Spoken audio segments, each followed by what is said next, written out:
నేను అడుగుతా ఉన్నాను అరవింద్ గారిని, ఈ నిజామాబాద్ జిల్లాకు 12 సంవత్సరాలకు బీజేపీలో కేంద్ర ప్రభుత్వం ఉన్నటువంటి బీజేపీ పార్టీ నిజామాబాద్కు ఏమి ఇచ్చిందో చెప్పాలా. మరి అంటే మేమంటున్నాం గాడిది గుడ్డి ఇచ్చింది, ఏమి ఇవ్వలేదని చెప్పి అంటా ఉన్నాం. ఎందుకంటే ఎన్నికల్లో వాగ్దానాలు చేశారు బీజేపీ వాళ్ళు, స్మార్ట్ సిటీ ఇస్తాం నిజామాబాద్కి అని చెప్పారు.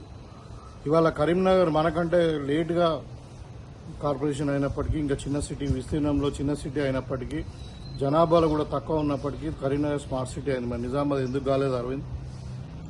అదేవిధంగా మరి నిజామాబాద్లో ఉన్నటువంటి సెజ్ అప్పుడు కాంగ్రెస్ టైంలో 200 ఎకరాలు లక్కంపల్లిలో సెజ్ ఇస్తే 12 సంవత్సరాల్లో ఒక్క చిన్న ఇండస్ట్రీ కూడా రాలేదు.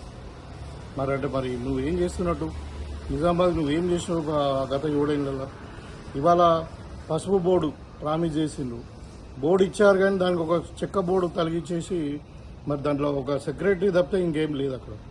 అక్కడ కార్యవర్గము లేదు, దానికి ఒక బడ్జెట్ లేదు, దానికి ఒక రూపకల్పన లేదు. ఇవాళ దానివల్ల రైతులకు ఏం పసుపు రైతులకు ఉపయోగం జరగట్లేదు. మరి మీ వైఫల్యాలను కప్పుపుచ్చుకోవడానికి కాంగ్రెస్ పార్టీ విమర్శించడం అనేది తగదు కాదు.